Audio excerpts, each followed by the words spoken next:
made contact and shattered. At some point, Chris locates what's called a dry bag. Law enforcement had considered Laundrie the only person of interest in the murder of his fiancée, Gabby Petito. Delivery to a missing 4-year-old. The parents have called in and advised that the mother had went for a walk, came home, now they can't find her. They've been yelling for her. She's been gone for about 10 minutes now. Turn it over to another agency. Let's get some help. Hello? John.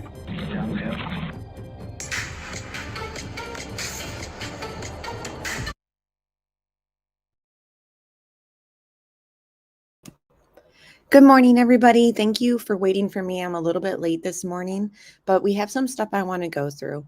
So as usual, I edited together a little video segment for us to kind of go through, and then I want to play the most recent court TV segment on the case. So pretty much what I've done is I edited all together Jeffrey Bearden's interviews. So Jeffrey, as everyone knows, is Debbie Collier's son. He is Amanda Bearden's brother. And, you know, last week he came out a few times on a few channels and he made a statement pretty much asking for help from everyone and just wanting answers in his mother's case. So it's very understandable. And, you know, we support the family of the victims here. So we definitely will keep Debbie's story going. And I think I just want to start by reading this article that was posted yesterday on People Entertainment People. Their website has this article now. So let me just start here. And hello, everybody in chat. I'll check back with chat after I read this article, okay? It's been nearly 2 months since Debbie Collier, 59, was dead under mysterious circumstances in the Chattahoochee Oconee National Forest in Georgia. Her family is still searching for answers about how and why she died. The last 2 months have just been so hectic, surreal, and frustrating and heartbreaking, Collier's son Jeffrey Bearden, 33, tells People. My family is trying their best to stay together, stay a unit, just try to remember my mom during all of this time too. Bearden tells People he has been frustrated with the lack of information he has received from law enforcement regarding his mother's case. According to Bearden, most of the information he has received about the case has come via the media, and he says his family wasn't invited to the Habersham County Sheriff's Department's press conference regarding his mother's case. When he reached out to the sheriff himself, he said he lost even more confidence in the investigation. I had spoken to the sheriff, Mr. Joey Terrell, and I had a pretty unpleasant call with him. Bearden says during the nearly 10-minute phone call, Terrell laughed at him and he was expressing his concerns about his family's safety and the status of the investigation into Collier's death. My entire goal of the conversation really was just to try to better up to date, because there is a lot of information that my family has received through the media that we necessarily haven't gathered from law enforcement, and that's been incredibly challenging, Bearden says. Since news broke of Collier's death in early September, the case has generated national and international attention and put her family in the spotlight. People are going to start reaching out to my family again, calling people, emailing us, going up in our yards, entering our yards when we don't want them to, taking pictures of our homes, Bearden says. There's so much that my family is dealing with already. And when I started explaining that, that's when he started to laugh. And then I have to explain, I don't know what's funny about me telling you my truth and explaining this to you. And then that's when he made the statement, I'm not trying to hang up on you. Bearden says his wife was also on the call with him and spoke to the sheriff after she noticed how flustered and frustrated Bearden was becoming with the exchange. People reached out to Sheriff Terrell in Habersham County Sheriff's Department for the comment last Friday, but has not received a response. I want help from the Habersham County Sheriff's Office to understand and be updated on any information before it's released to the public. Before it's released to the media, Bearden says, I would like to know how and if my concerns can still be addressed again, because I don't want another family to have to experience that I've had. And I especially don't want them to have to engage with law enforcement and have such a negative experience, and then not be able to have some resolution to give them the confidence that they need to keep trusting them to investigate their loved one's homicide. So it goes on to say the Sun's questions about the surveillance video. Collier was reported missing September 10th by her husband, Steve Collier, and her adult daughter, Amanda, after they became worried when a cryptic message on Venmo, accompanied by a nearly $2,400 was transferred to her daughter's account. "They are not going to let me go. Love you," reads the message sent from Collier's Venmo account on September 10th. According to a missing persons report previously obtained by People, there is a key to the house in the blue flower pot by the door. Collier's daughter immediately called her mother's phone, but she did not pick up, report says. Collier was last seen leaving her house on September 9th with only her ID and her debit card. The Habersham County Sheriff's Office has released surveillance footage of the Family Dollar in Clayton, Georgia, which allegedly shows Collier, 59, entering the store at 2:55 p.m. on September 10th, the day she was reported missing, and leaving 15 minutes later. The footage from the store also shows the person who is believed to be Collier at the register, buying a refillable torch lighter, a rain poncho, paper towels, a blue 7.5 by 9.5 tarp, and an orange reusable tote bag. When her body was found, she was found next to a tarp in the tote bag, according to the incident report.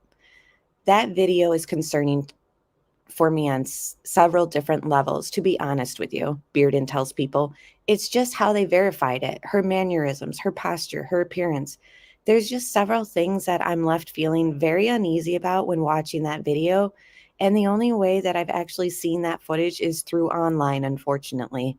Bearden says the sheriff's department did not show the video to him or his family before releasing it. He says he's also concerned about the lack of timestamps on the video.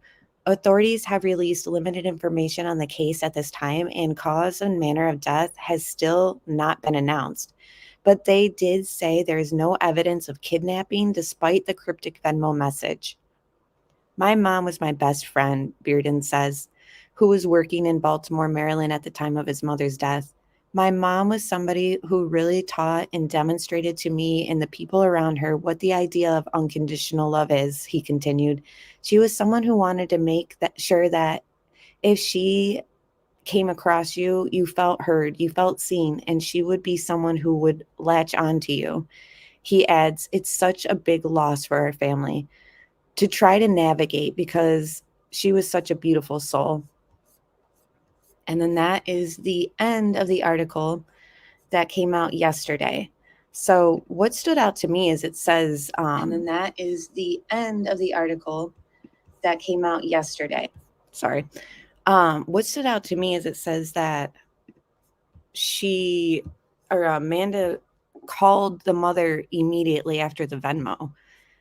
Like, we have other reports stating that Amanda called the mother, but we don't have anything that says immediately called her mother's phone. So they also call it the tote bag orange when it's red. What do you guys think about any of that? And hello, let me get back to chat. Thank you for listening to me read that. And like I said, I edited together Jeffrey's interviews, and I have Amanda's interview in there we can look at. And then I want to go through the Court TV segment that's fairly recent. I think it came out on Friday or Saturday. Hello, Evil CJ, Mel Mac, Linda, John, good to see you. Single mom of 4, hello. Hi, Open Minds and Allegedly. I'm so glad you guys are here this morning. Christy Beats, good to see you. Okay, so let me, I guess, switch it up. And yeah, give me a like if you guys have, if you haven't done so already. And yeah, I mean, just the fact that Jeffrey and the family wasn't even shown the CCTV footage of their mother in the store before the media got it. I mean, it just leaves a bad taste in my mouth. How do you guys feel about it? I'm trying to think if there's anything in this little statement that also stood out to me. Anything that stood out to you guys?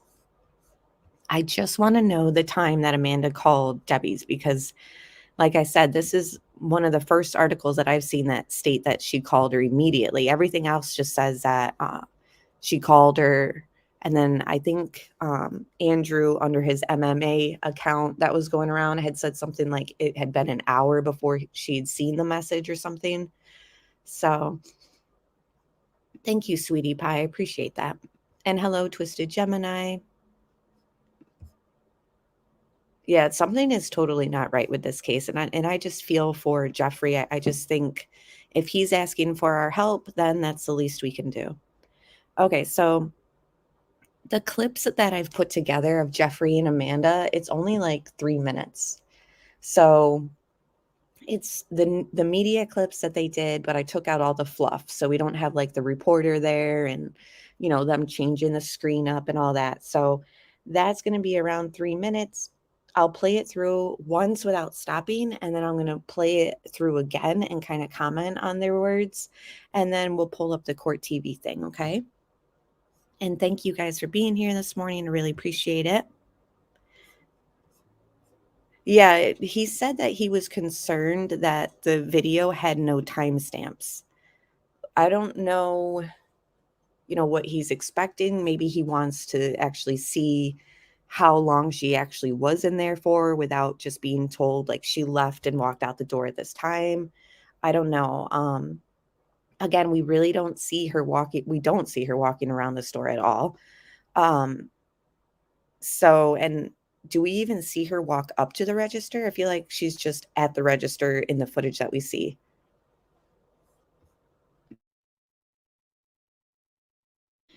So, and you know, with him coming out saying that he was he was concerned that that wasn't even his mother in the footage. I personally think that that might have just been him kind of sounding the alarm in a way, like getting attention for his story, for the case. And I don't mean it in like a bad way. Like, I don't think he's seeking attention. I just think that like maybe he said it in like a sarcastic way, like, I'm not even sure that's even my mom, to kind of draw attention. Like, wait, what? You know, and it did. Everyone's like, how does he not realize that that's his mother? But, you know, he has his concerns, and, you know, his concerns are valid. It's his mother. He knows her better than any of us.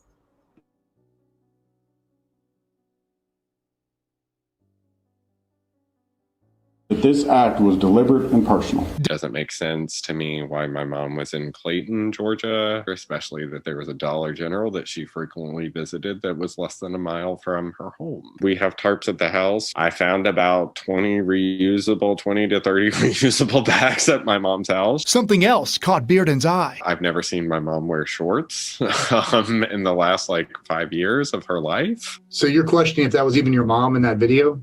Absolutely. Yeah. I am. I have a lot of concerns. I do not think my sister has the capacity to hurt my mom. She was my mom's lifeline, but I don't trust the people that my sister hangs out with, and that's my concern. We're all trying to piece it together, and I'm asking again for help because my mom deserves justice. I've never seen my mom Venmo that large of an amount of money. There's one thing Bearden made very clear. I am not going to stop until you are in jail or you're on death row. Terribly. Absolutely terribly. We are learning more about my mother's case through the media than we feel like we are getting from law enforcement directly. There are a lot of people that I have a lot of questions for in Habersham County. Bearden called Habersham County Sheriff Joey Terrell last Wednesday to ask for an update and address any potential leaks. I said, these are leaks, these are things. What is your policy? What can you do? What actions can you do to try to help me understand if these leaks are truly coming out of your office? Bearden says Sheriff Terrell denied any leaks and snickered when he raised concerns over his family's safety throughout the investigation. To be honest with you, it emotionally broke me to have a sheriff who's overseeing my mother's homicide investigation laugh. We can assure you that Sheriff Terrell, as well as all involved members of the sheriff's office, have nothing but respect and understanding towards the family, and that any misunderstandings regarding discussions related to this case are nothing more than just that, a misunderstanding. If it was a misunderstanding, is there a reason why I haven't heard back from them in almost a week now. It's disgusting.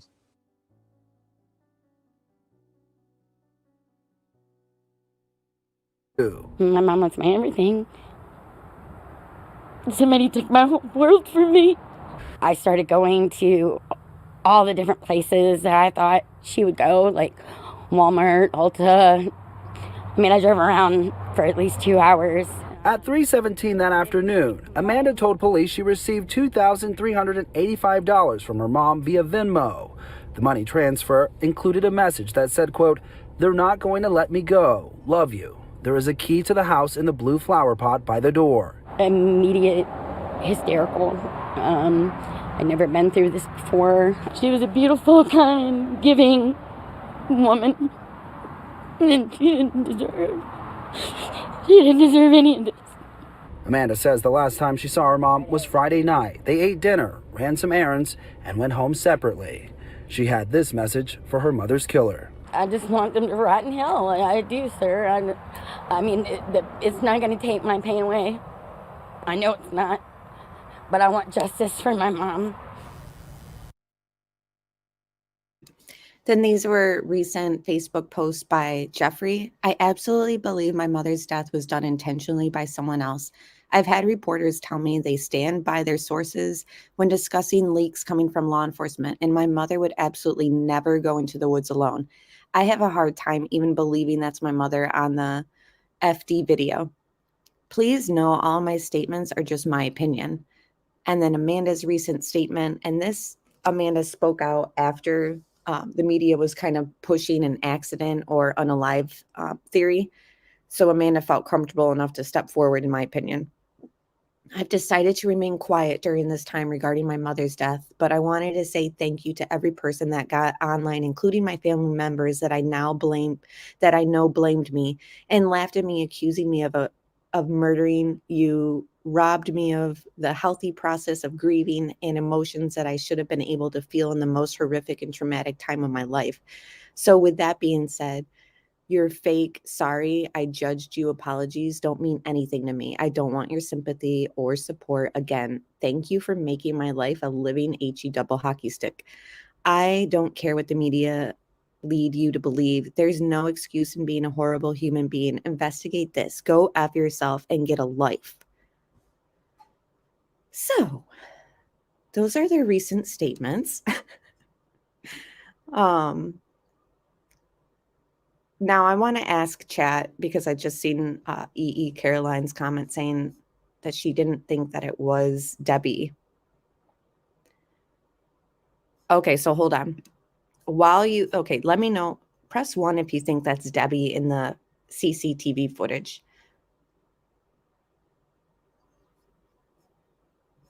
John, what gives you the opinion that Jeffrey Bearden is lying about being emotionally broke by the sheriff? Please don't start trolling this chat just like you did at CDT last week.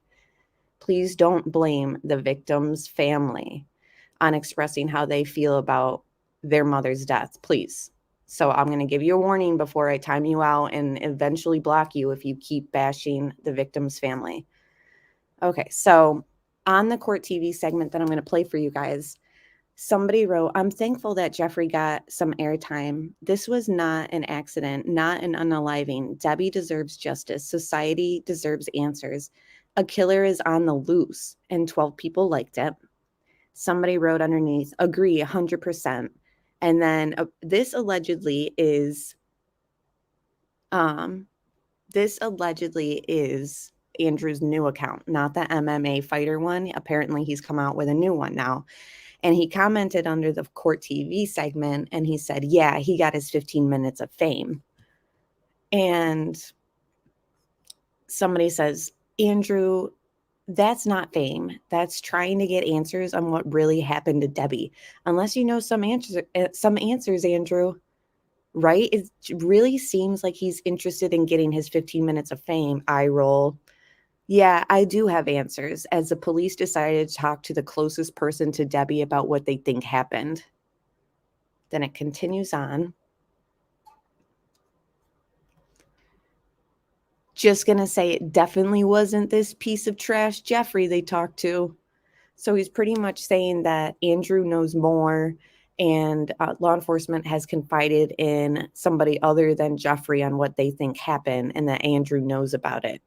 So, and yeah, single mom of 4 raises a good question. I mean, like just like the title in the video, who is they though? You know, I mean, it's obvious, even people who aren't following this case closely. If you say that, I'm sorry, it's just John's comments in chat are like distracting me. So, all right, John, you can have that opinion, but please don't state your opinion in my chat if it's bashing the victim's family. And mods, if he continues, please time him out and then boot him if he continues it again. I'm not going to be distracted with that BS today. So, and John, we appreciate your comments, and you always have the opposite opinion, which makes a lot of people think you're a troll. So please be respectful. So yeah, I mean, anyone who's not following this case closely, when they read the Venmo message, they obviously see them say, they are not going to let me go.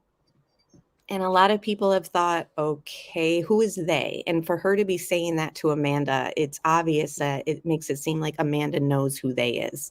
I mean, we've been saying that since day one. It's kind of obvious at this point. So let's go through the statements again, and then I'll just pause it at times that I want to comment on. Again, this is only like a little bit of a 3-minute clip.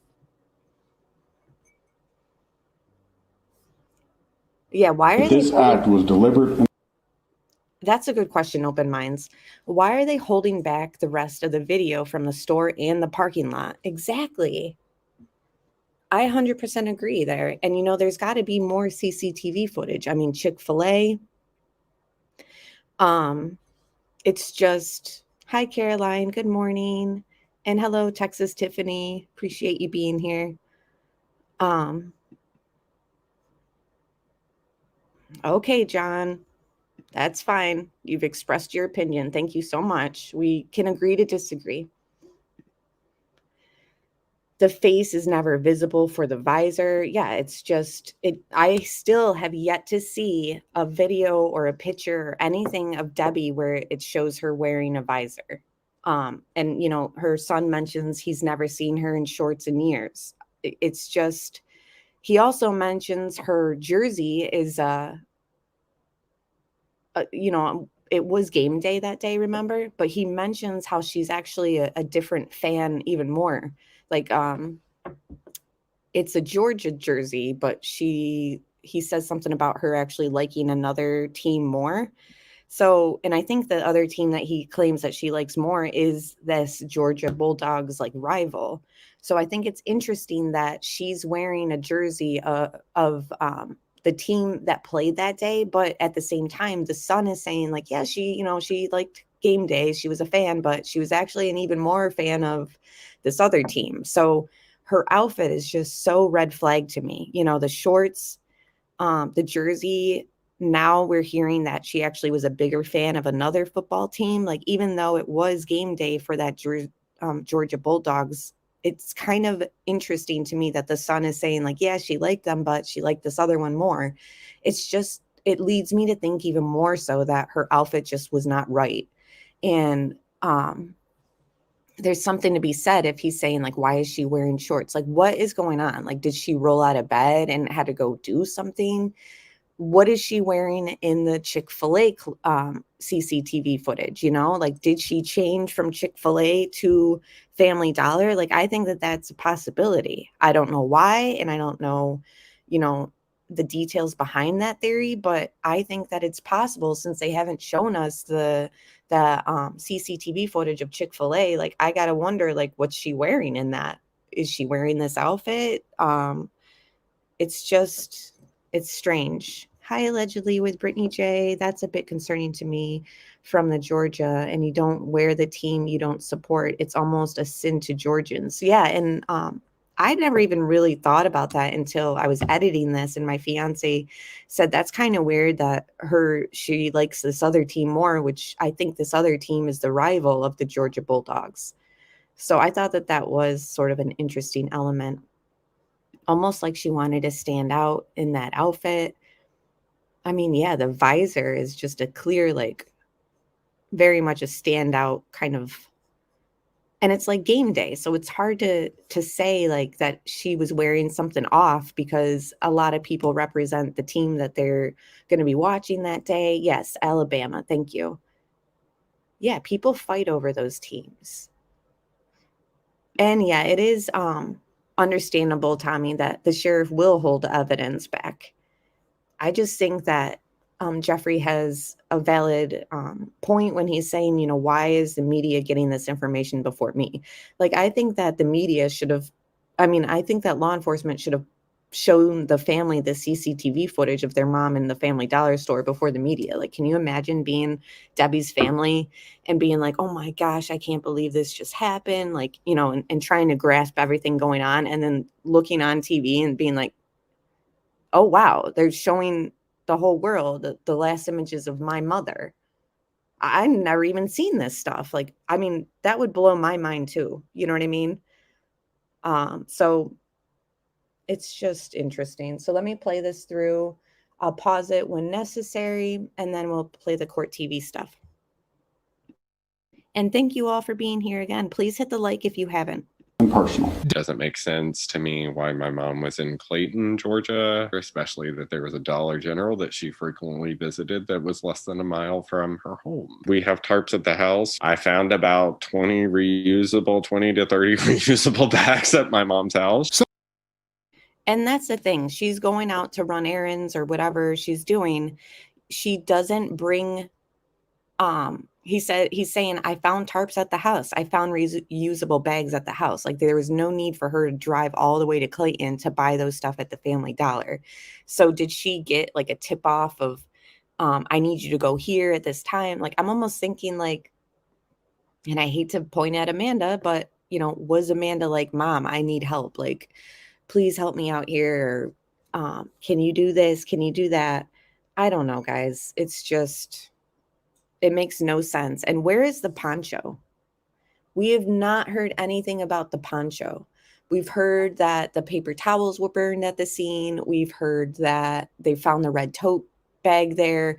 The, whatchamacallit, the tarp was half burned at the scene. Where is the lighter? Where is the poncho? You know? I mean, those things are just kind of missing. And same with, yes, AV, where's the visor? Where is, you know, what was she wearing as far as the shorts and, you know, her undergarments and socks and shoes? What was all that? You know, was the visor on her head still? The key fobs, we don't have any mention of the keys were found in the ignition, or the keys were found on the van's seat. The keys were found down the trail. Nothing is mentioned there either. Hello, Carolina. It's good to see you. Good morning, CDT, and hello, Gregory. Yeah, I mean, things just are not adding up. I think that it's an insult to all of us to try to say that this was an accident or unaliving. But again, I mean, whatever they're holding back, maybe they have more reason to think it.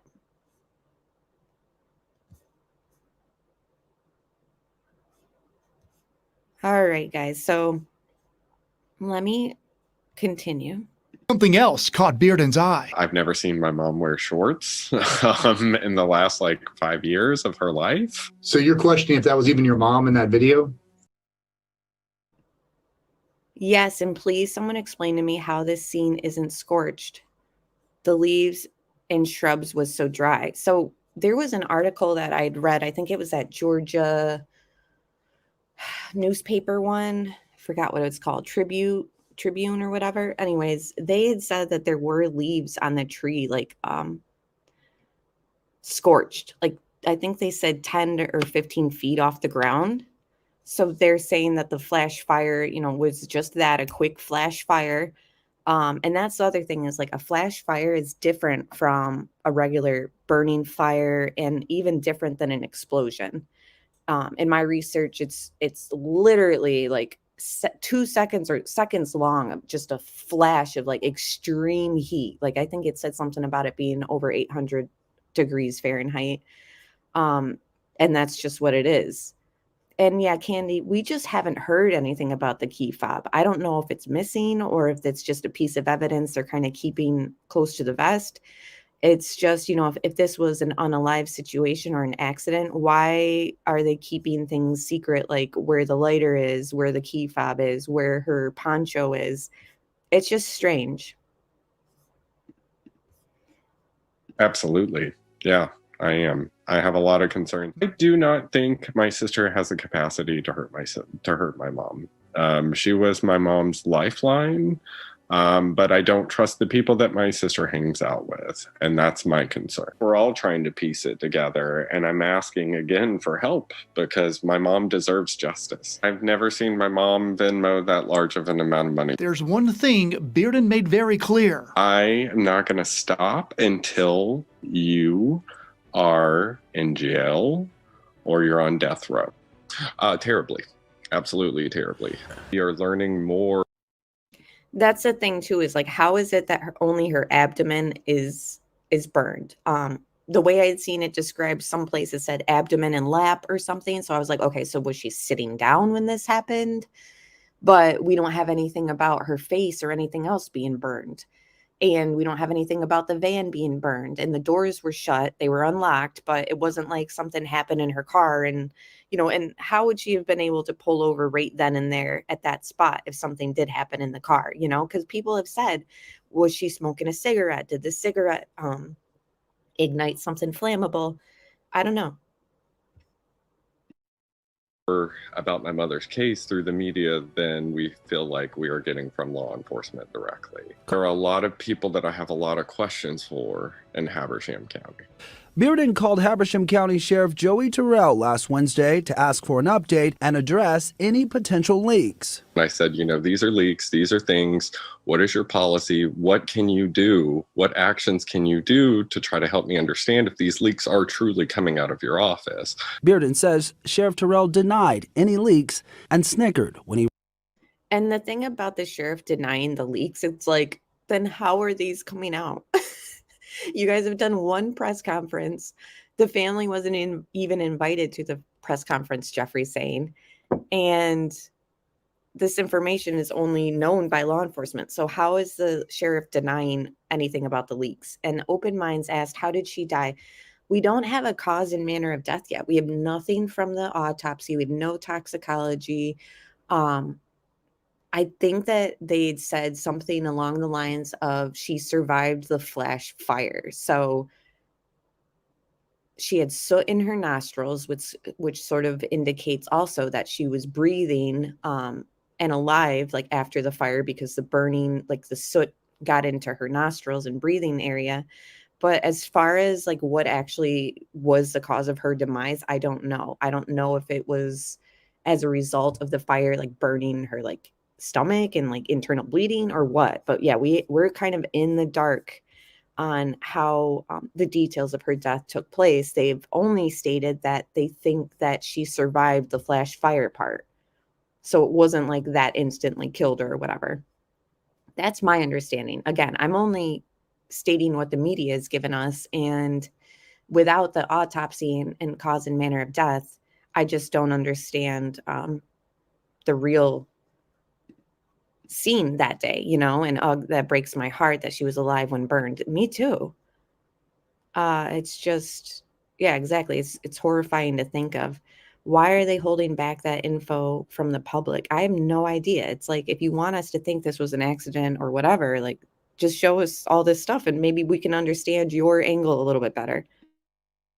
Raised concerns over his family's safety throughout the investigation. To be honest with you, it emotionally broke me to have a sheriff who's overseeing my mother's homicide investigation laugh. We can assure you that Sheriff Terrell, as well as all involved members of the sheriff's office, have nothing but respect and understanding towards the family, and that any misunderstandings regarding discussions related to this case are nothing more than just that, a misunderstanding. If it was a misunderstanding, is there a reason why I haven't heard back from them in almost a week now. It's disgusting. And I seen somebody mentioned that he needs a victim advocate, and that's 100% fact. So Sure. I don't know, does Georgia have those as like a resource for him? Because if so, that'd be a good idea for sure for him to kind of team up with. And why hasn't law enforcement hooked him up with one? Usually, isn't it law enforcement to say, like, we have this woman, her name's Hazel, and she's our victim advocate, and she'll be in touch with you, and weekly updates, blah, blah, blah. Like, it's just strange, you know. I definitely am understanding Jeffrey's frustration. My mom was my everything. Somebody took my whole world from me. I started going to all the different places that I thought she would go, like Walmart, Ulta. I mean, I drove around. And if this is true about what Amanda's saying, you know, where's the CCTV footage of Amanda driving around? Where is her at Walmart and Ulta? You know, if this is just not a nefarious type case and they want us to just think like, oh, okay, wow, that's a crazy situation. It was an accident. Or wow, she really wanted to unalive herself, you know, then show us all this stuff, you know, show us Amanda doing this and that. And it would help. For at least 2 hours. At 3:17 that afternoon, Amanda. And you notice that they mentioned the Venmo to Amanda, but she never says, I called her right away as soon as I got the Venmo. Like, we don't have anything of Amanda stating, you know, when exactly she tried to call her mother. Like, in the police report, it says that she tried to call her mom, but she didn't answer. And then it says that the family and the police officers then tried to call Debbie's phone and it went right to voicemail. So we've always wondered when Amanda tried to call Debbie back after she received that Venmo message, did it go straight to voicemail too for her? Or was it ringing and she didn't answer? Because the police report says that she didn't answer. So I don't know exactly the specifics on that. Like, was it ringing? When exactly did you call Amanda, etc.? Amanda told police she received $2,385 from her mom via Venmo. The money transfer included a message that said, quote, "They're not going to let me go. Love you. There is a key to the house in the blue flower pot by the door." Immediate hysterical. I'd never been through this before. She was a beautiful, kind, giving woman. And I don't know why, but it's always bothered me how she said she was a beautiful, kind, giving woman. And I don't know, giving has always just rubbed me the wrong way, especially because we don't know whatever happened to that Venmo money. You know, I mean, maybe police know what happened to it, but that's vital information to this puzzle, because if they don't know where the money is, then that obviously means that it was needed and as an emergency or as like very vital for Amanda to get that.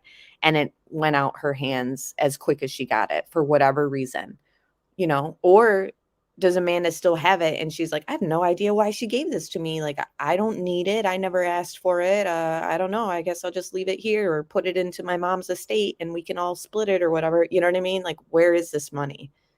It's very, very important.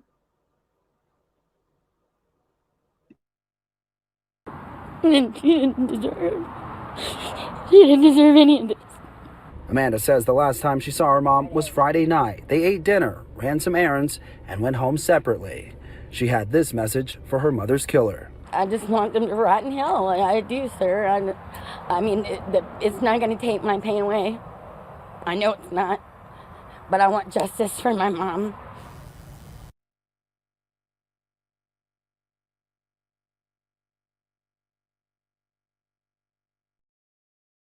All right, so let me just switch up the screen and we'll play the court TV segment. I know you guys have probably seen it already, but I just want to go through it with you guys and kind of talk about it and chat about it. Who has seen it? I think it came out Friday or Saturday. Press 1 if you've seen it. Press 2 if you have not.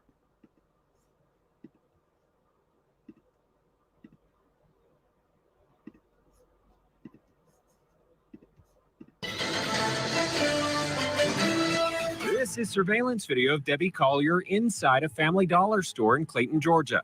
The 59-year-old mother of two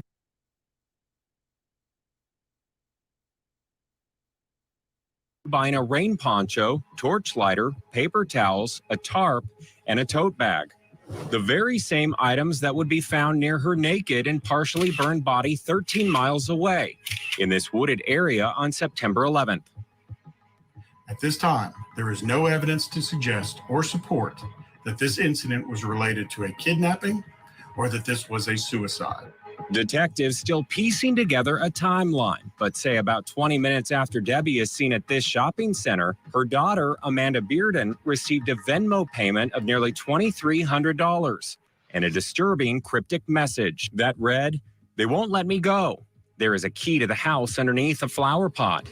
Later that day, Debbie's husband, Steve, reported her missing. Police would use satellite radio to find her unlocked rental car and a police dog to locate her body in the woods of Habersham County.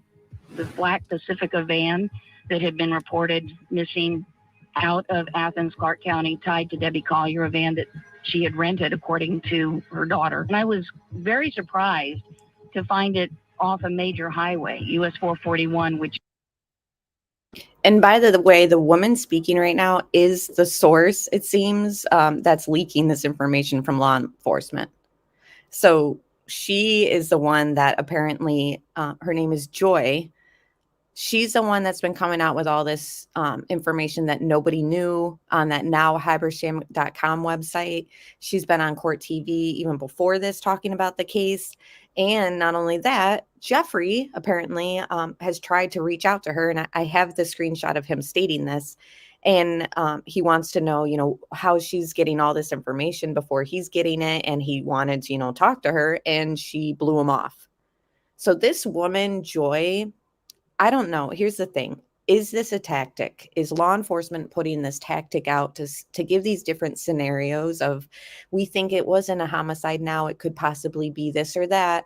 Like, is that tactic to kind of see what Amanda and Andrew and maybe the perpetrators, obviously I'm just speaking hypothetically, is it a tactic to kind of see their behavior? Like, once they think that the heat isn't on them anymore and that police aren't thinking that this is a homicide, is this just something that they're doing to kind of see what happens? Because as soon as this happened, Amanda and Andrew started speaking out even more on social media and on YouTube comments. So I just want to keep that theory out there. I'm asking what you guys in chat think, and those watching on replay, for them to be doing all this. And maybe that's why the sheriff was sort of snickering at Jeffrey, because he knows, like, okay, well, you just got to bear with us and let us do our job. In his mind, he could be thinking that, and this is just a tactic. Yeah, exactly, Mandy. Yes, in hopes they slip up. Right. And we already seen Amanda coming out with that FU and all this stuff. So is that what's going on? I think that it's a possibility that we should keep that in mind. And perhaps Joy, that the journalist who's reporting all these leaks, is just working with law enforcement in a means to kind of help their tactic. And yeah, Amanda will be on YouTube in an interview on a channel. I can't remember the channel, but it's tomorrow. And she's going to have some statements to say, I guess. So we will definitely be taking notes on that and then discussing that after that takes place. And guys, I will comment in the comment section the channel and all that it's going to. Yeah, exactly. Open minds. She said, I haven't heard hardly anything from the husband. And hello, Leo girl. It's good to see you.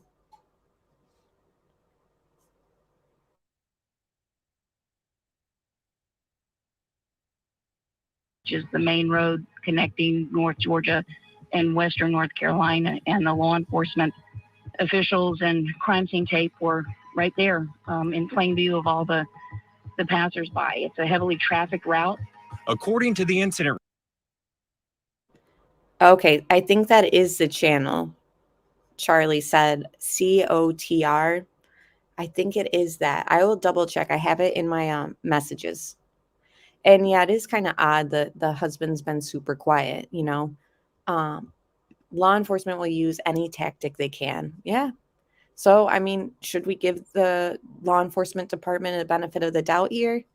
Maybe time will tell exactly what's going on. Anyone involved in a criminal investigation should always keep their mouths shut and say nothing. That is simple.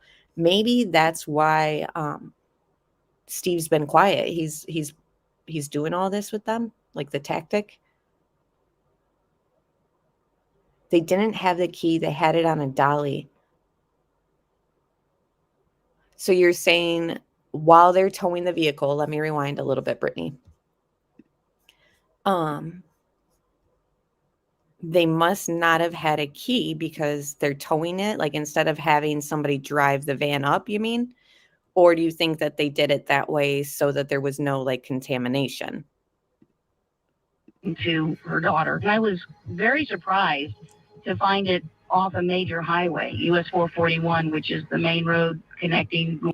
Give me a second because I just noticed too, it looked like the car had like, not scratches, but I don't know, for like a newer car, it just seemed like there was a little bit of like something on the side of it. Maybe it's nothing, but it did kind of seem like there was like over here-ish. I don't know. It looks like kind of like smudgy a little bit above the wheel and around the gas thing. What do you guys think? Is it just my screen? Yeah, they did have it on the dolly. That is a good observation. And yet we've seen it over and over again, this image. So very interesting. You know, did they have the keys? Was it just on the dolly for whatever reason, you know? Yeah, maybe it is a reflection. There were smudges from what I saw on the driver's side. I believe they do not want to contaminate it. Yeah, all definitely possibilities.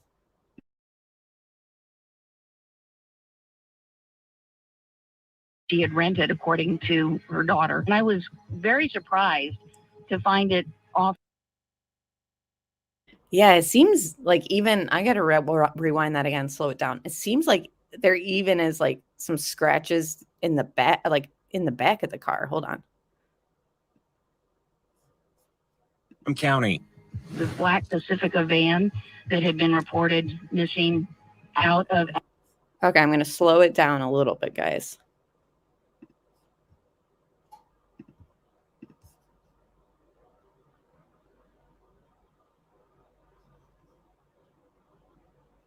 Smudgy maybe, and look back here, like above the wheel too, down here. I don't know, guys. It's strange for like a newer car rental. It's hard to tell in all the images though. But like, hold on a minute. I swear I see like grease from fingerprints on that driver's side. Hang on.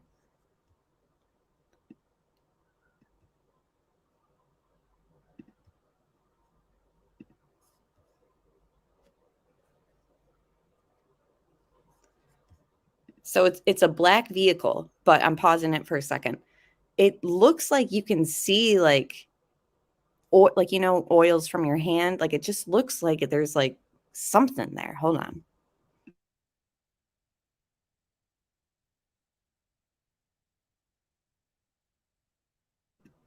Like when they're wheeling it away is when I see it more.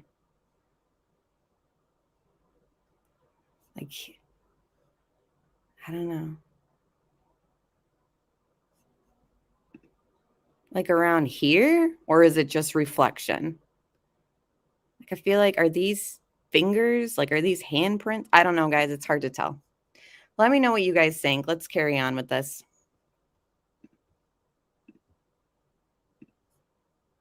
Law enforcement officials and crime scene tape were right there in plain view of all the passersby. It's a heavily trafficked route. According to the incident report, Debbie's daughter was alerted by police of the car's location and arrived at the scene in a hysterical state. After a canine was brought in, Debbie's body was located down an embankment, nude and partially burned. Police say her... Yeah, maybe they started dusting it for fingerprints there, but I just feel like they would have waited until they got it to like the forensics garage. It was raining too. Yes.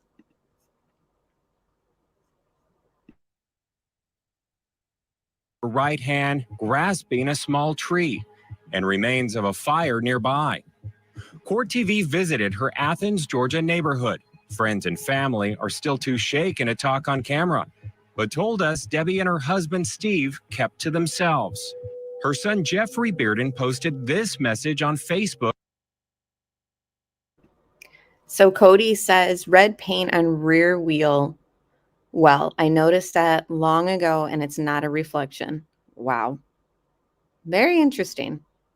Red, the same color as the team that day in the tote bag. Book about his mother. In part, it reads, "It is with the deepest sadness that I share my mother passed earlier this month. I will never be able to fully articulate the loss of my mother and what she meant to me. She was my longest source of love, support, and encouragement. My mother was very vibrant and a strong soul. Our grief is here and our pain is deep. I am asking that you please respect our privacy while we learn to cope and adjust with our loss. It is not appropriate to publish speculation about my family. I ask that all attention on this tragic story of my mother's death remain focused on aiding the police investigation." Yeah, Mimi, that's true. And it's unfortunate. So the day that Debbie goes missing, she pulls over into this spot and a cop drives by on that highway around 5 o'clock and didn't stop because he said it was sort of normal to see people pull off there. So he didn't really think much of it. Had he stopped, what would he have seen? What would he have maybe even smelled at that point? We're never going to know, unfortunately. But it's just so frustrating because, yes, these things happen all the time, but there's nothing wrong with being a little bit more diligent sometimes. I know we all kind of get in a mode of working and you're kind of on autopilot, but things like this hopefully will sharpen people's instincts, like law enforcement, there's always lessons to be learned in true crime, sadly.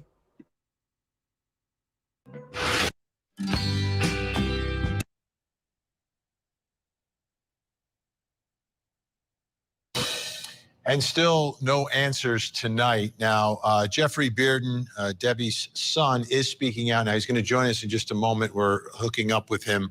But I want to bring in from Los Angeles, California, retired FBI Special Agent Bobby Chacon, who's back with us. Bobby, great to see you.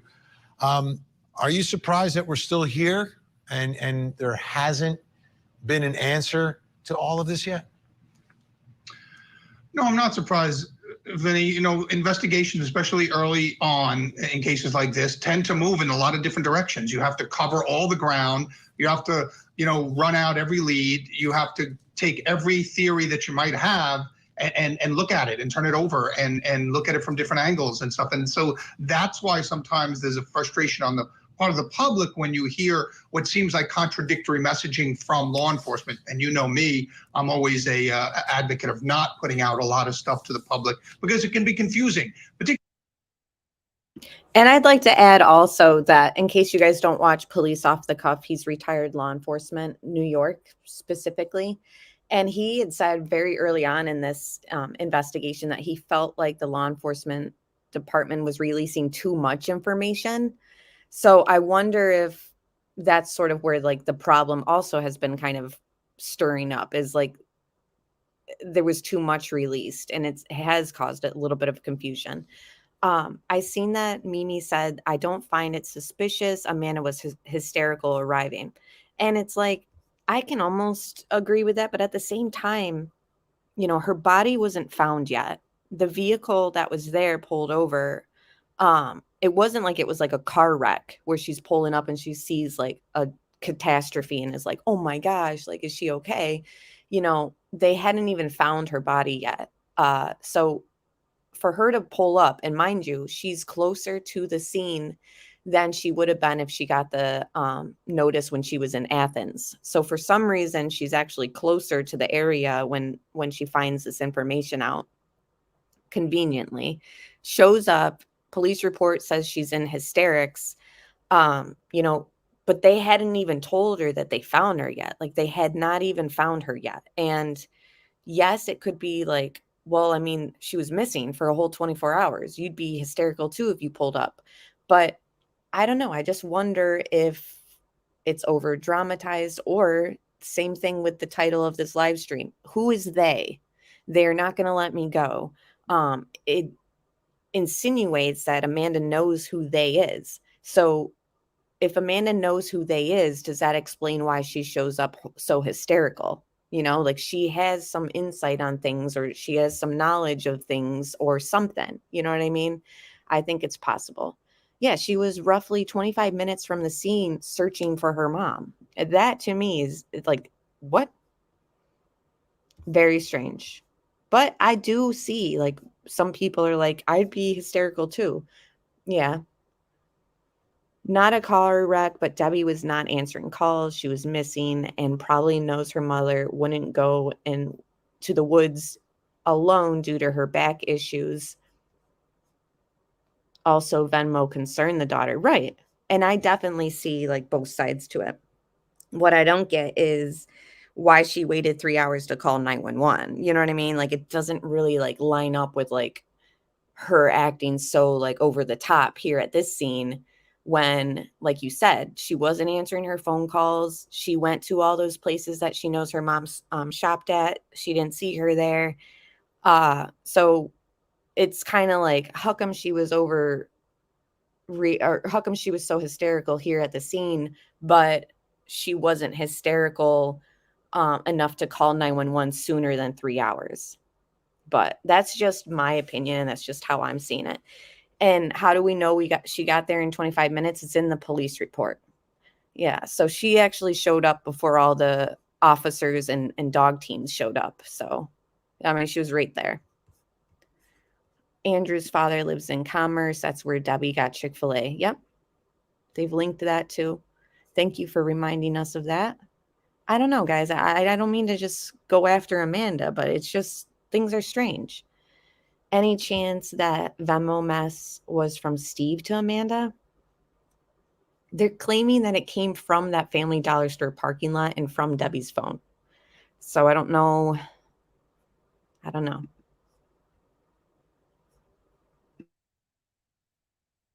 Particularly early on in an investigation, we're going in 10 different directions, and 9 of them are probably going to be not right.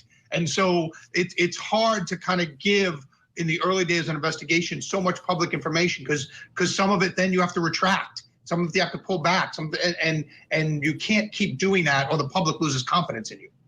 So in this case, there's a couple of things that I think caught everyone's attention and are a bit peculiar because of the timing of it.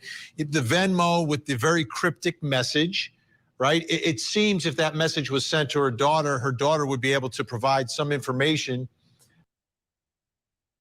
And here that FBI agent, retired guy, was just saying, when you're investigating, you're going into 10 different directions, and 9 of them might be wrong.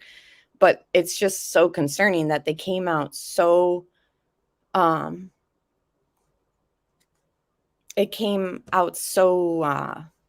sorry, what's the word? They were just so confident that it was deliberate and personal. And they came out with that message so strongly. Amanda was in Rabun County because police gave her approximate ping location. Right. But she lives in Athens. So when they got the information about XM radio, they did call Amanda because she was on the police missing person report. And they said, we found her vehicle, just to give you an update on the scene. So, people have just kind of wondered, like, when Amanda received that information, how come she wasn't like with the family in Athens, 70 miles away from the crime scene? Instead, she just happened to be only 25 minutes away. So nowhere is report. Does it claim Amanda arrived 20? Yes, actually, there is a report. I can share it to my community page. It gives no time frame for arrival that I'm able to locate in this report. There's a report. I don't know what to tell you guys. We went through it in other live streams though. But yeah, she definitely showed up within like 25 minutes of them finding the vehicle. I mean, the dog team hadn't even started searching for her. So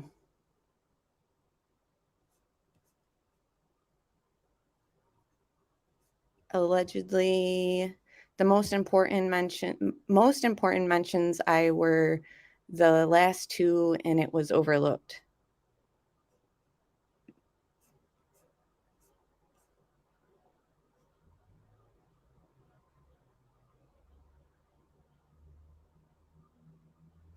Yes, there is a report. Thank you, Kelly. To law enforcement to put some context into that, because I still don't understand it. And then the other part, we've been watching this Family Dollar video. You know, she's not really close to home there, and trying to understand why she's there, you know, an hour away when there are other dollar stores that are much closer. Yeah, I haven't heard anything about them giving the phone ping location.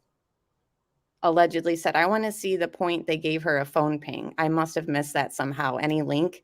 Yeah, as far as I know, the only thing they have is they found her because of the vehicle. So there was nothing there was no information given to Amanda of a phone ping prior to the vehicle being pinged, from my understanding and from the report.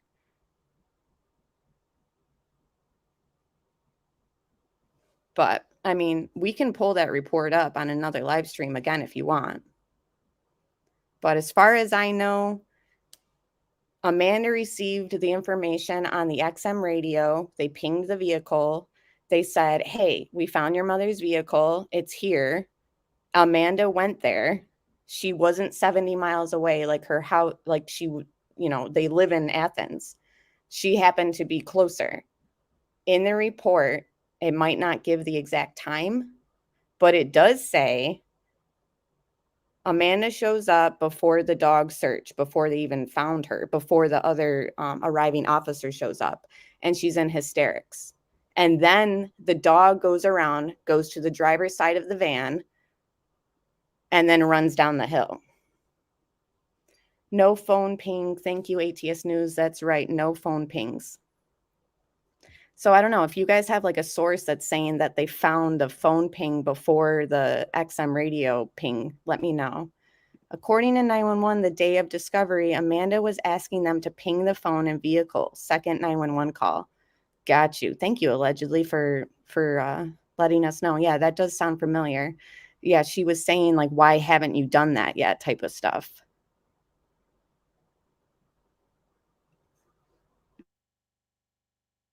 In fact, I saw some reporting, it might have been from her son, that there was a dollar store much closer to her house in Athens that she used to frequent. And at the same time, she doesn't look under duress in that video. There's no one accompanying her. She doesn't look nervous. She doesn't try to talk to the cashier. So it's really even if Amanda is speeding, she's not going to get to a place 70 miles away from their house in 25 minutes. I mean, what she'd have to be like flying on like a Jetson car. That part of it is a mystery, you know. As far as the message, what strikes me most is the use of the word they. So they, she's referring, I think, to whoever her murderers might be, but she's referring to it to her daughter as if her daughter knows who they are. So you don't send a text to somebody, you know, without any kind of points of reference. So any context. So when she says they, it seems to me like she's assuming the daughter knows who she's talking about. Absolutely. All right, Bobby, stand by, because joining. And I'm gonna, you know, kind of lean on what this retired agent is saying, you know, for Debbie to say they to Amanda. I mean, it's just, it seems sort of obvious that Amanda knows who they is. And yeah, CDT brings up a good point. Yes. And Amanda was fishing, in my opinion, to see if they could ping a phone if it is off. Good point. Like, that's why she was kind of like mentioning that. Joining us now by phone, special guest in Baltimore, Maryland, Debbie's son, Jeffrey Bearden, is with us. And Jeffrey, thank you so much for joining us tonight. First of all, I'd like to express the deepest condolences from all of us here at Court TV. How are you and your family holding up? Yes, Mr. Politan, thank you so much for having me on. I really appreciate it. Yeah, so my family, I'm not going to lie, we're not doing great by any means. I think the last 2 months of our lives have been very surreal. You know, we've been put in different circumstances, situations that we could have never imagined. We've been followed, we've been photographed, we've been drugged through the ringer online, critiqued for every action or inaction or anything in our history, speaking out or not speaking out. And, you know, I'm here today because, you know, I want people to know that I feel like my family is being stripped of some part of a chance to like grieve collectively. And I think my family. I'd like to ask chat, just because I'm confused on this aspect too. We heard that her phone was found at the scene smashed. Is that true? Like, where is her phone and what condition was it in, guys? Because I'm confused on that fact also. Why did she not panic immediately, call 911 with a message like that? Yeah. I mean, that's totally fair. Especially, I'd like to ask people who say that it wasn't weird that she was in hysterics at the scene, you know, before they even found her mom or whatever. You know, why would she have waited 3 hours then, you know, to report her? I'm sorry.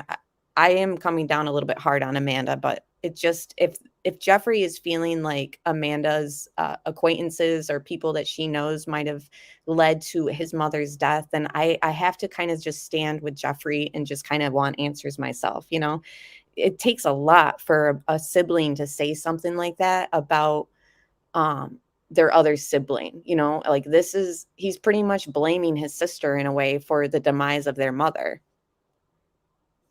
Oh, yeah. Well, if you're live, Evil CJ will definitely try to help you out, get some facts out there on the case. It's like a Rubik's Cube. Okay, so I have only seen that the phone was smashed come from the media who say it came from the police, but law enforcement has never said the phone was smashed themselves. Okay. And that's the thing, is like, this information that we have on the case really has come from the media. It's exactly what Jeffrey's saying. You know, the media is putting out all this stuff, and then he's sitting home, like, figuring this information out himself, you know, after the fact. That's interesting. I would tend to think that maybe that's true about the phone then. Like, I know that it's not confirmed by law enforcement themselves, like in the press conference, but I'm wondering if maybe that was another leak. Okay, law enforcement has her phone and is not smashed. That came from Habersham. Okay, thank you. Friend of mine talked to Habersham on the phone, not smashed. Oh, I'd like to hear that phone call. Just because, like, I need to hear things. Good morning, Anonymous. It's good to see you. Yeah, she was a petite lady. Yeah, and that's the thing, is Jeff also said he didn't think his sister would be capable of hurting their mother. I mean, that he's just being straight up honest. Like, I don't think she did it herself, but the people she hangs with are suspicious. Are Jeff and mom connected on Facebook, and like he liked her posts and stuff? I'm not sure. I've heard some things about maybe the relationship. I don't know. Honestly, I can't speak on the personal aspects of that. Yeah, why did Amanda move back from Baltimore, right? And she was living with Jeffrey at one time. The smashed phone thing is BS. Okay. And that's what I've been hearing too, that it's not true, but yeah, okay, I trust Mel. But I still want to hear law enforcement come out with a statement about the phone. Yeah, there is a couple hours missing before she reported her missing. And, you know, was she driving around to those places, Walmart, Ulta? That all should be ironed out too.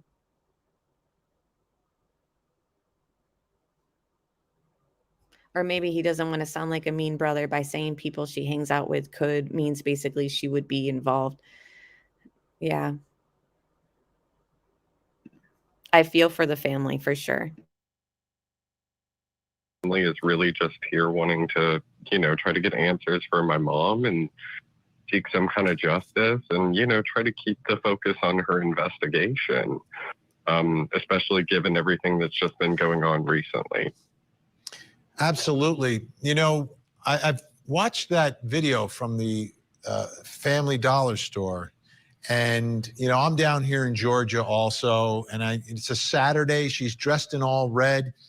Do you know where she was going that day? And is she a Georgia Bulldog fan? Was she going to watch the game or something? Do we have any idea? Yeah, my mom is definitely a Georgia Bulldog fan. Go Dogs.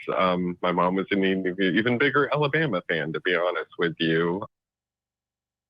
So she was an even bigger Alabama fan. And from what I know, Alabama is Georgia's rival. So it could be nothing, but it could be something, that she's repping some team, even though it was game day, doesn't mean that her outfit is just another indication that that whole outfit was just not something Debbie would wear or put together. I don't know. Maybe it's nothing. Maybe it means absolutely nothing that she liked Alabama more, but she's wearing a Bulldogs jersey. I just think that it's noteworthy that she actually liked Georgia Bulldogs rival more, but is repping the Georgia Bulldogs jersey on the day that she passes.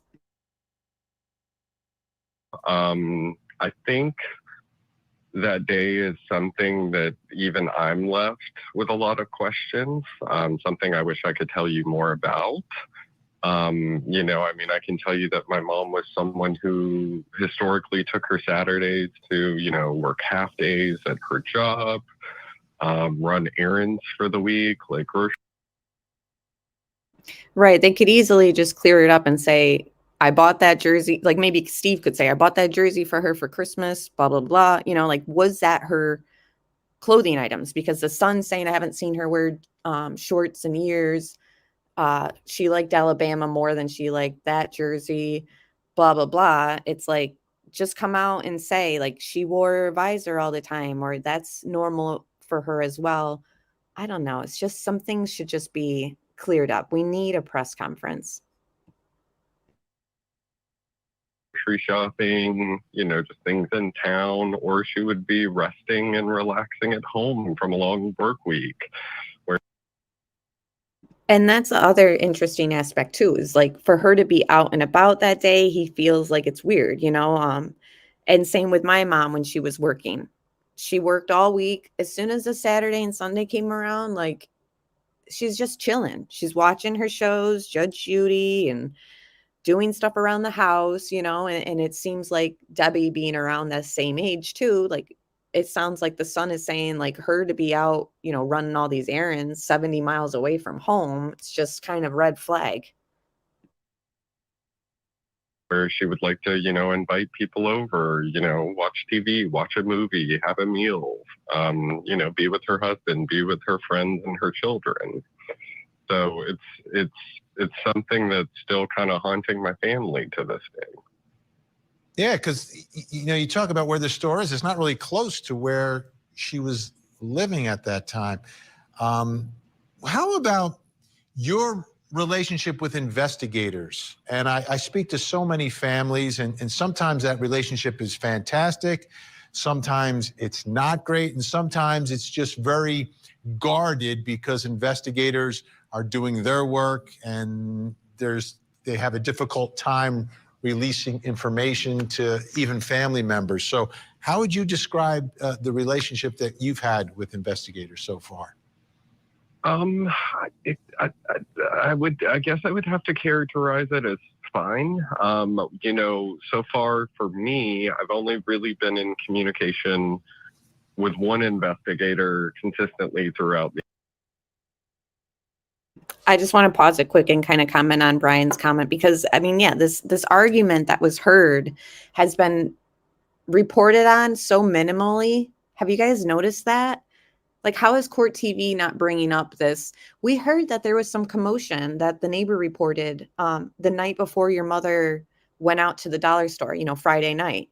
We haven't heard anything about that besides that little clipped article that CDT shared, and then she passed on to me. I shared it earlier in the stream, where it basically says that there was reports of a commotion the night prior, like maybe argument or whatever. So yeah, they got down there Thursday. Amanda and her boyfriend Andrew fought Friday night, Family Dollar store Saturday, and then she's found Sunday. It's just very coincidental. Like as soon as Amanda and Andrew come into town, all this stuff just happens. Maybe she went to the dollar store away from home so no one would recognize her also. Okay, so Family Dollar was the 10th, not the 9th. The commotion was the 9th. Thank you, CDT. See, my mods are awesome. Okay, so yeah, commotion the 9th, Friday night. Debbie's and Family Dollar the 10th. And then Debbie's found on the 11th. Thank you so much for the dates and for ironing that out. To me, the argument commotion is consistent with Amanda and Andrew seeking funding and not getting as much as they want or need. That is, valid. I mean, that is definitely a possibility. Like, was there something where, and then that's the other thing is the key. Remember in the Venmo message, there's a key under the blue pot by the front door. Was it this argument something, and then it says earlier in this segment here that they no. When Amanda's speaking that I shared earlier, that they parted ways after they had dinner or whatever Friday. Did they part ways with a grudge being held? It's just, them saying the Venmo saying there's a key under the blue flower part by the front door.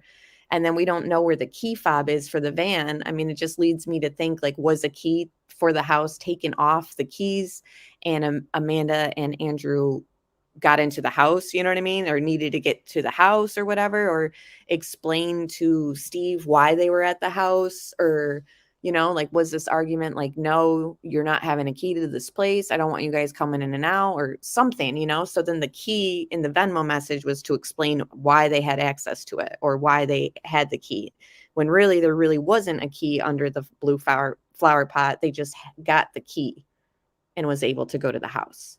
Again, just a theory.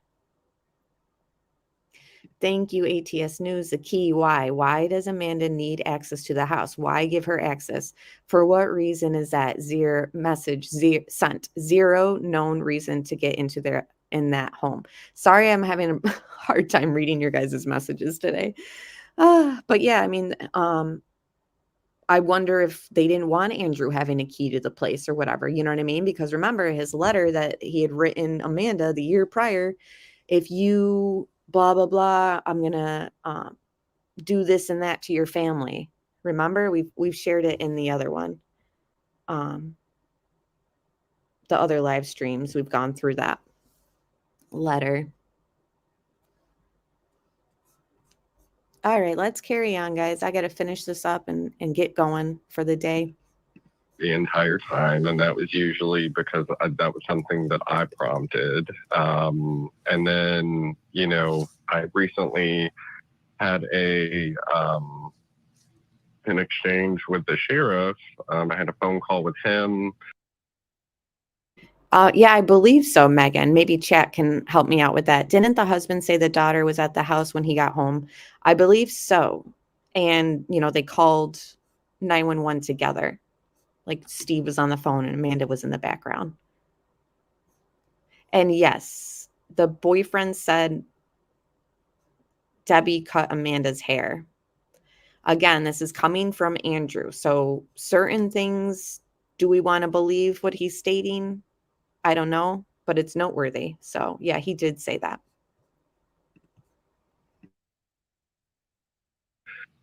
Just trying to express some concerns. The phone call, unfortunately, was unpleasant and a bit unprofessional. And I'm still honestly at this point waiting for a response from a formal complaint that I filed after that conversation last week. And what was the nature of the complaint?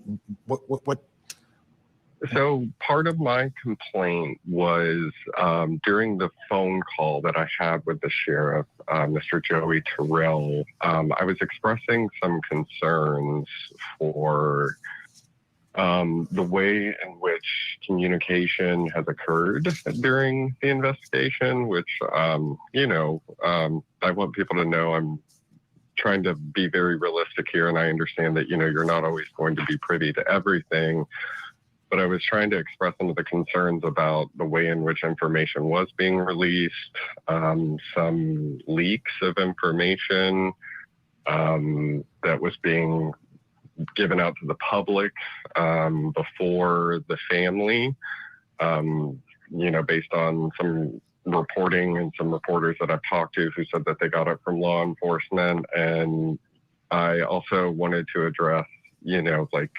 what steps have been taken by his office, and then if any, and then what steps could be taken. And then I followed it up and just let them know that I did not feel like he was able to empathize with the situation or offer any kind of action. He just denied. And I was hoping for some kind of resolution on that. I gotcha. I understand your frustration with that. I mean, I'm in the, I'm on the journalism side of this, the reporting side of it. And I always presume that the family knows more.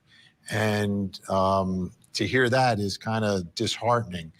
Do you know anything?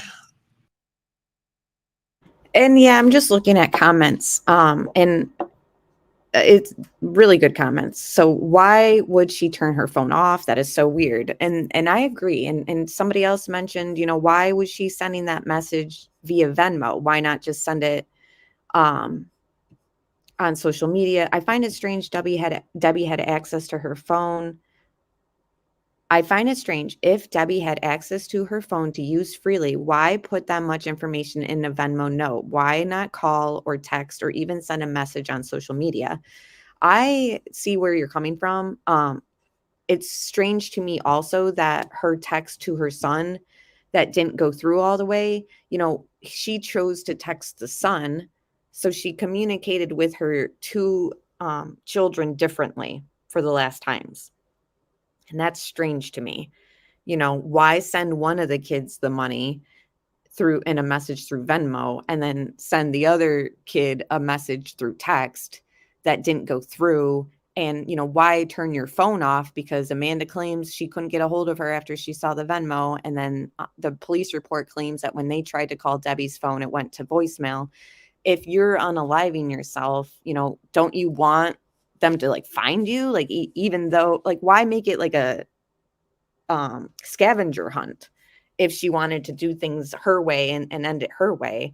Why make them find you 70 miles away in the woods and all this stuff? It just makes no sense that she would it's just disrespectful in a way. And I don't mean for people who have done stuff like this, I guess in the past, maybe they have done stuff like this and they're like, come and find me. I'm shutting my phone off and you're going to find me unalived. It's just very strange to me. And yeah,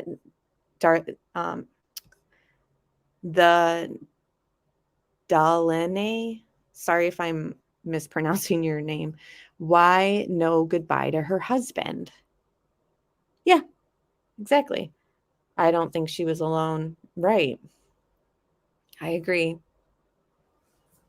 You guys are just sucking me back into this case. Well, the case is not solved, so you're not going anywhere if you're moderating for me, because we're going to be following this. And this is the other part. The first time I heard about what happened to your mom, this cryptic message and the Venmo transfer that day. Do you have any better understanding of the context of all of that? No, sir. I wish I could give you, kind of like you were saying before, it's been a learning process for us. That's something that even after 2 months, I'm still sitting here questioning. And I think I want to know why such a large amount. I want to know who they are still, that she was, she referred to someone as who, or they, excuse me, and who they are. And it's hard to, still be at this point and still be asking for help and trying to get that kind of basic information that I thought at this point, there would be something a little bit more that could be shared. Absolutely. I just want to bring Bobby Chacon back into the conversation, Jeffrey. Bobby's a former FBI special agent, has dealt with so many cases and investigation. And Bobby, if you could just, I guess, explain to the folks at home, Jeffrey, put some context on helping a family through this level of frustration now and a little bit of mistrust that there was potentially some leaks from law enforcement and reporters like me getting information. No, I didn't get it, but someone else, like a reporter, getting information before a family would get it, and how to better navigate that relationship. Sure. First, Vinny, I want to tell Jeffrey that, I add on to your condolences. This is a tragedy that no family should face. And I've read some of Jeffrey's things about his mother, that she sounds much like my mom, looking forward to the holidays, spending them with her family was the main thing in her life. And she sounds like this wonderful person. And, a mother's love is something that should never be taken away. And so I want to add my sincere condolences to you and your family. I can tell you that in situations like this, there is an insatiable appetite on the behalf of the public, of podcasters, of TV shows for information, and that sometimes leads to a lot of pressure where if a small town sheriff's office is not used to that kind of pressure, then they can crack and they can make some mistakes in handling the things like that. There is no excuse, never an excuse for leaks. And I see it like you did. I see it all the time where, police sources or, a reporter will say my sources inside the police department. That should never happen. And we dealt with leaks myself in the FBI, but we were used to that kind of pressure. But there's never an excuse for a leak. And Vinny's heard me say 1,000 times, the only time information should be made public is when it benefits the investigation, because the investigators, if they do their job and they focus on just finding out who did this, then your family will get the justice that they deserve. And sometimes there's a lot of noise in cases like this, and they really have to kind of put on blinders and put on their earmuffs and just focus on following the investigative trail. Now, sometimes that means that there's certain information that the family doesn't receive, or they receive it in the wrong order where somebody else might receive it first. And those are mistakes that come about because they're just not interested. They're not used to this kind of pressure. Yeah. All right. Bobby's going to stay with us. Jeffrey Bearden's going to stay with us. We're going to take a short break. We'll have much more on the other side. Don't go anywhere. The killer was a clown. The defendant ended up marrying the victim's husband. This is going to be... Welcome back. Debbie Collier's mysterious... Why do I care so much what people think about me? I think I'm gay. Where can I go to, talk, I guess, specifically about queer stuff? Here's a popular recipe for... Mysterious death still has not been solved. Her son, Jeffrey Bearden, is joining us tonight by phone. Bobby Chacon, FBI special agent, also with us. Jeffrey, what do you think happened? Do you have any thoughts about or theories about what happened here? I think I'm still left feeling like this is a homicide, based on, the discussions that I've had with law enforcement. But then again, with how long everything has gone on, some of the decisions that have been made, and then some of the recent, engagements and lack of communication, it's hard to know even what is happening or what could have happened at this point. I don't, again, want to be a hypocrite and say that my family and I are not prepared for anything at this point, just given how life has gone over the last 2 months for us. But, I still,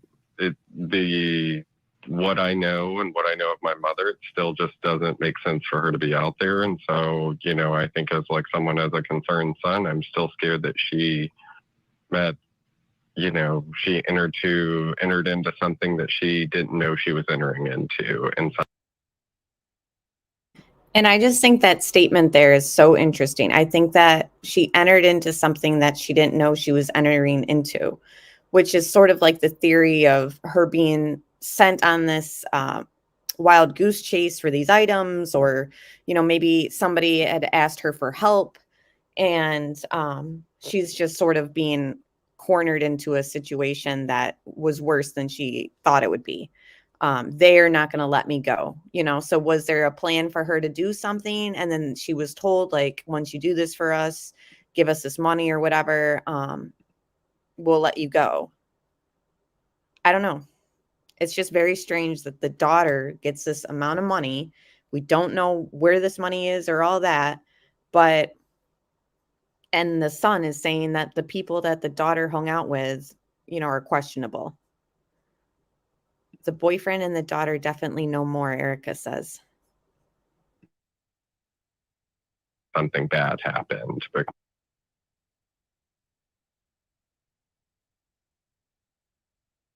And it does mute here for some reason, not sure why. Information in pieces. Well, Jeffrey, we appreciate your time tonight. Our thoughts are with you and your family, and we are hoping so much that you get the answers that you want. And if it turns out to be a homicide, the justice that your family deserves.